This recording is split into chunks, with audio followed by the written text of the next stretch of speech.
Hello students. आज का हमारा जो टॉपिक है, जैसा कि आप जानते हैं कि हम टाइप्स ऑफ क्रिस्टलाइन सॉलिड पढ़ रहे थे और टाइप्स ऑफ क्रिस्टलाइन सॉलिड में हमने सारी टाइप्स पढ़ी और आज हमारी जो है वो लास्ट टाइप है मेटालिक सॉलिड। तो मैं बार बार आपको यही कह रहा हूँ कि सॉलिड के जो नेम है वो इसी बेसिस पे हैं कि उनमें जो कॉन्स्टिट्यूएंट पार्टिकल्स हैं वो कैसे हैं। तो जैसे कोवलेंट सॉलिड में हमारे पास जो कॉन्स्टिट्यूएंट पार्टिकल्स थे वो नॉन मेटल्स थे, तो मेटालिक सॉलिड में हमारे पास जो कॉन्स्टिट्यूएंट पार्टिकल्स हैं, मैं शॉर्ट में लिख रहा हूँ सीपी, कॉन्स्टिट्यूएंट पार्टिकल्स जो हैं वो हमारे पास मेटल्स हैं।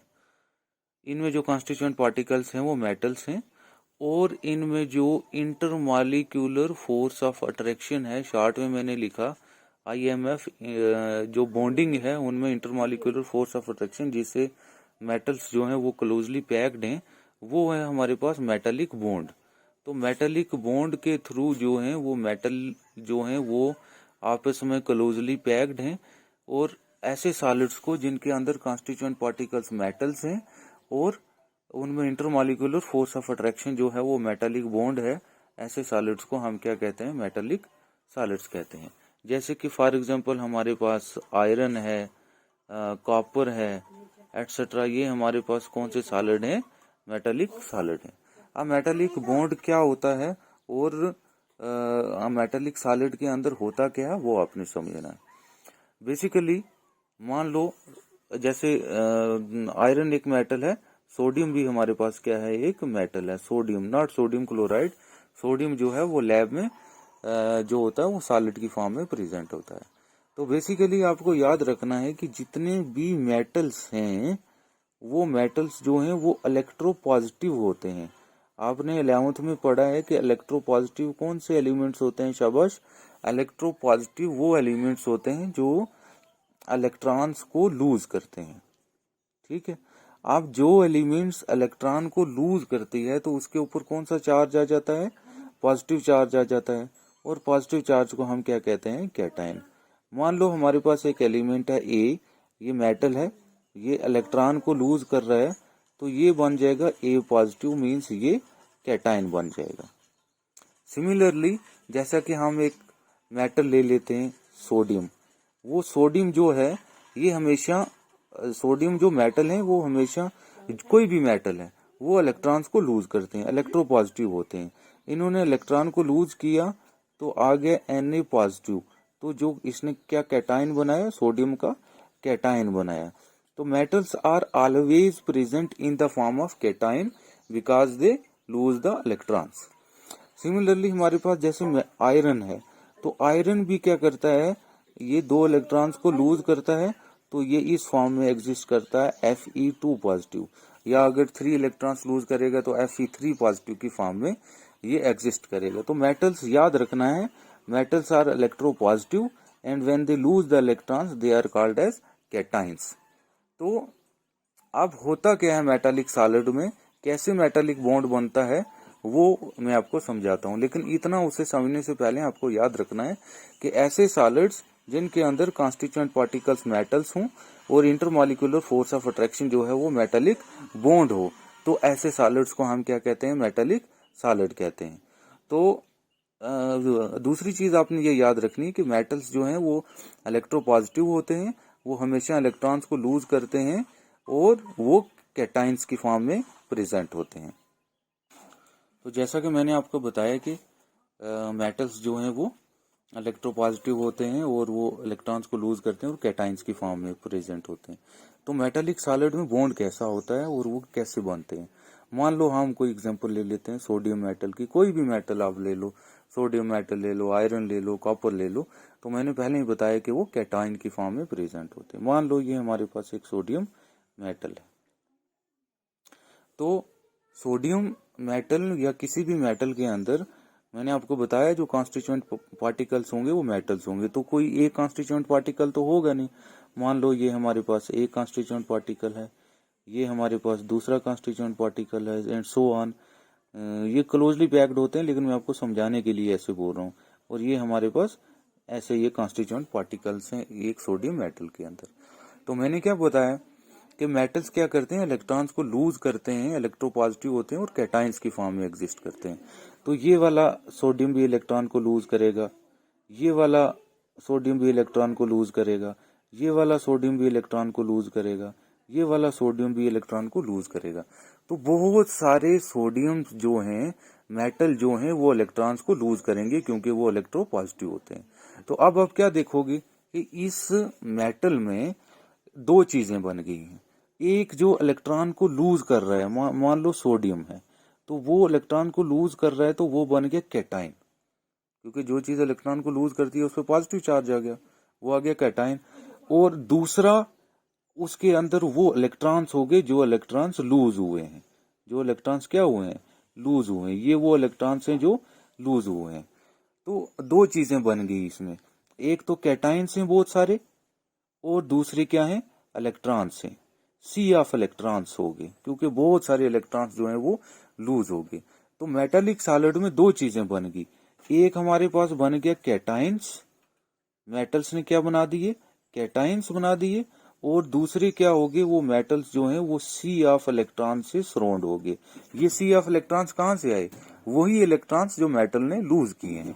यहाँ पे ये बहुत सारे जो इलेक्ट्रॉन्स हैं, ये वाला इलेक्ट्रॉन्स, ये वाला इलेक्ट्रॉन्स, ये वाला इलेक्ट्रॉन्स, ये इलेक्ट्रॉन्स हो गए। तो इससे हमने बोला सी ऑफ इलेक्ट्रॉन्स, कि बहुत सारे इलेक्ट्रॉन्स जिन्होंने हमारे मेटल को सराउंड कर लिया। तो मेटल पहले इस फॉर्म में था, लेकिन जब इलेक्ट्रॉन को लूज किया तो किस फॉर्म में आ गया, पॉजिटिव फॉर्म में। तो अब क्या होगा, इन सी ऑफ इलेक्ट्रॉन्स के बीच में और पॉजिटिव के बीच में अट्रैक्शन होगी, इलेक्ट्रोस्टैटिक फोर्स ऑफ अट्रैक्शन, क्योंकि पॉजिटिव और नेगेटिव में आपस में क्या होगी, अट्रैक्शन होगी। तो ऐसे बॉन्ड को जो सी ऑफ इलेक्ट्रॉन्स और कैटाइन्स के बीच में होगा, उसे हम क्या कहेंगे, मेटालिक बॉन्ड कहेंगे। इसे हमने क्यों मेटालिक बॉन्ड कहा, क्योंकि जो इलेक्ट्रॉन्स यहाँ से रिलीज हुए वो आए कहाँ से, मेटल से। तो जो बॉन्डिंग बन रही है अब नेगेटिव और पॉजिटिव के बीच में, वो इलेक्ट्रॉन्स बेसिकली आए कहाँ, मेटल से। तो इसलिए हमने उसे क्या कहा, मेटालिक बॉन्ड कहा। तो आई होप आप समझ गए होंगे। मैं फिर से रिपीट करता हूं कि मेटालिक सॉलिड के अंदर जो कॉन्स्टिट्यूएंट पार्टिकल्स होते हैं वो मेटल्स होते हैं। मेटल्स क्या करते हैं, इलेक्ट्रॉन्स को रिलीज करते हैं, क्योंकि वो इलेक्ट्रोपॉजिटिव होते हैं। तो जब वो इलेक्ट्रॉन्स को रिलीज करते हैं तो वो किस फॉर्म में आ जाता है, कैटाइन्स की फॉर्म में, पॉजिटिव चार्ज की फॉर्म में। अब जो पॉजिटिव चार्ज कैटाइन बने, उनके इर्द गिर्द क्या आ जाएंगे, इलेक्ट्रॉन्स। इन इलेक्ट्रॉन्स और इन मेटल्स के कैटाइन्स के बीच में जो अपोजिट चार्ज की आपस में अट्रैक्शन होगी, उसे हमने क्या कहा, मेटालिक बॉन्ड कहा। तो ऐसे सॉलिड को हम क्या कहते हैं, मेटालिक सॉलिड कहेंगे। सेम जो होता है वो, ऐसे हमने सोडियम की एग्जांपल ली, ऐसे ही हमारे पास आयरन है। आयरन भी क्या करता है, यूजुअली दो इलेक्ट्रॉन्स को वो क्या करता है, रिलीज करता है, Fe2 पॉजिटिव की फॉर्म में होता है। अब जो इलेक्ट्रॉन्स जो उसके बीच में रिलीज होंगे, इन इलेक्ट्रॉन्स और इन कैटाइन्स के बीच में आपस में अट्रैक्शन होगी, तो इसे हमने क्या कहा, मेटालिक बॉन्ड कहा। तो मेटालिक बॉन्ड एक ऐसा बॉन्ड है जो मेटल के कैटाइन्स के बीच में और सी ऑफ इलेक्ट्रॉन्स के बीच में बॉन्ड बनता है। तो ऐसे सॉलिड्स को हम क्या कहते हैं, मेटालिक सॉलिड कहते हैं। तो अब हम आगे डिस्कस करेंगे करेक्टर्स ऑफ मेटालिक सॉलिड। जैसे बाकी सॉलिड्स के हमने करेक्टर्स को डिस्कस किया, ऐसे मेटालिक सॉलिड के करेक्टर्स को भी हम डिस्कस करेंगे। तो पहला करेक्टर जो इसका मेटालिक सॉलिड का, कि इनमें जो इलेक्ट्रिकल कंडक्टिविटी होती है, इलेक्ट्रिकल कंडक्टिविटी होती है, और थर्मल कंडक्टिविटी, इलेक्ट्रिकल कंडक्टिविटी के उसमें से इलेक्ट्रिक करंट का पास होना, और थर्मल कंडक्टिविटी उसमें से हीट का पास होना। तो मैंने आपको बताया कि electrical conductivity and thermal conductivity depends upon the number of free electrons, कि जितने फ्री इलेक्ट्रॉन्स होंगे, कोई चार्ज होगा किसी भी सॉलिड के अंदर, उतनी ही ज्यादा होगा। तो इसमें हाई है, बहुत ज्यादा इसमें से इलेक्ट्रिक करंट पास होता है, और थर्मल उसमें से हीट भी ज्यादा पास होती है। इसीलिए आयरन को जब हम कहीं हीट करते हैं तो बहुत ज्यादा हीट हो जाता है, या उसमें से इलेक्ट्रिक करंट पास करते हैं तो हो जाता है। वो इसलिए मैंने आपको बताया कि उसके अंदर क्या बनते हैं, कैटाइन्स बनते हैं, और कैटाइन्स के इर्द गिर्द क्या होते हैं, इलेक्ट्रॉन्स होते हैं। तो वो सी ऑफ इलेक्ट्रॉन्स होते हैं। तो जब हम उसको बैटरी के साथ कनेक्ट करेंगे तो क्या होगा, इसमें से ये फ्री इलेक्ट्रॉन्स जो हैं ये नेगेटिव चार्ज फ्लो करेगा, और नेगेटिव चार्ज फ्लो करने से जो है हमारे पास क्या, इलेक्ट्रिक करंट जो है वो पास होगा।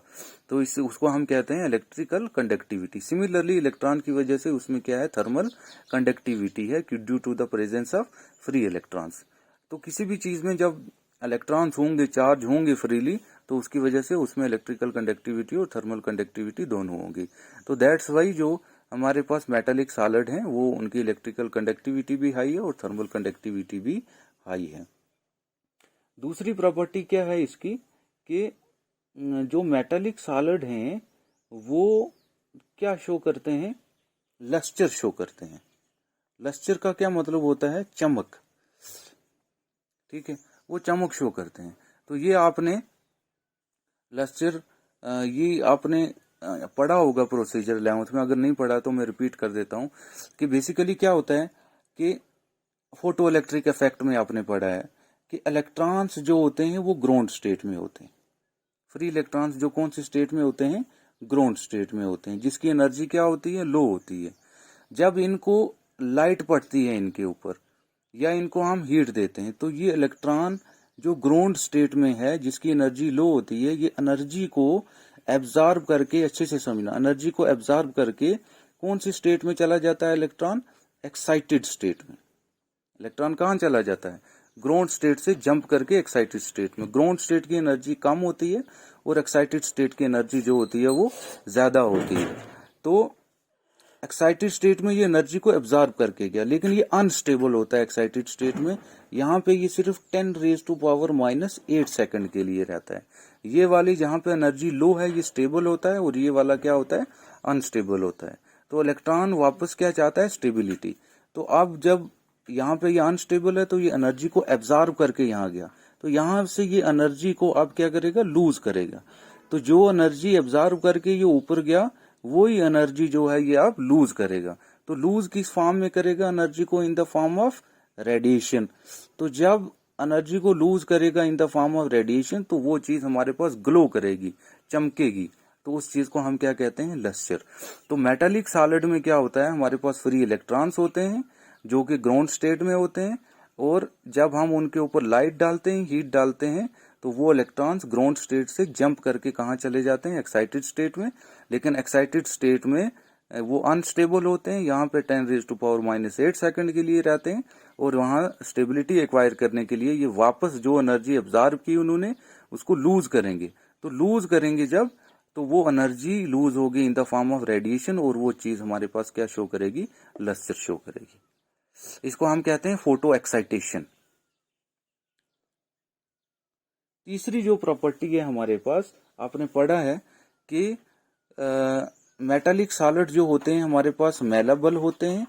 तो मेलेबल का मतलब क्या हो गया कि हम मेटल्स को बीट कर सकते हैं हैमर से और उसे कन्वर्ट कर सकते हैं किसमें, शीट्स के अंदर, ठीक है। और साथ में मेलेबल होने के साथ साथ वो क्या होते हैं, डक्टाइल। तो डक्टाइल का मीनिंग क्या हुआ कि उन्हें हम हैमर से क्या करके, बीट करके या किसी और चीज से उन्हें हम किस में कन्वर्ट कर सकते हैं, वायर में। तो ऐसी प्रॉपर्टी को जिसमें हम कन्वर्ट कर सकते हैं शीट्स को, उसको हम मेलेबिलिटी कहते हैं, और जिसको कन्वर्ट कर सकते हैं वायर में उसको हम डक्टिलिटी कहते हैं। तो मेटल्स जो हमारे पास मेलेबल भी होते हैं और डक्टाइल भी होते हैं। फोर्थ जो इंपॉर्टेंट प्रॉपर्टी है वो क्या है कि इसके मालिक जो मेटालिक सॉलिड है इनका मेल्टिंग पॉइंट जो होता है वो हाईएस्ट होता है, बहुत ज्यादा होता है। तो जैसे आयरन है, आयरन को आपको मेल्ट करना है तो बहुत ज्यादा हीट चाहिए, उसको बहुत ज्यादा टेम्परेचर चाहिए। तो ये मैंने आपको पहले बताया कि मेल्टिंग पॉइंट डिपेंड करता है कि मॉलिक्यूल्स के बीच में इंटरमॉलिक्यूलर फोर्स ऑफ अट्रैक्शन कैसी है। तो मेटालिक सॉलिड में जो मेटल्स हैं, जो उसके कैटायंस हैं, वो एक दूसरे के साथ क्लोजली पैक्ड होते हैं, और क्लोजली पैक्ड होने के साथ साथ जो पॉजिटिव और नेगेटिव के बीच में अट्रैक्शन होती है वो स्ट्रांग अट्रैक्शन होती है, और इस बॉन्ड को ब्रेक करने में हमें ज्यादा एनर्जी चाहिए। तो ज्यादा एनर्जी चाहिए तो इट मीन्स उसका मेल्टिंग पॉइंट भी क्या होगा, ज्यादा होगा। This is all about the classification of solids. तो ये अपने क्लासिफिकेशन ऑफ सॉलिड हमारा टॉपिक यहाँ पे कंप्लीट हुआ। नेक्स्ट टॉपिक हम देखेंगे नेक्स्ट लेक्चर में। Thank you.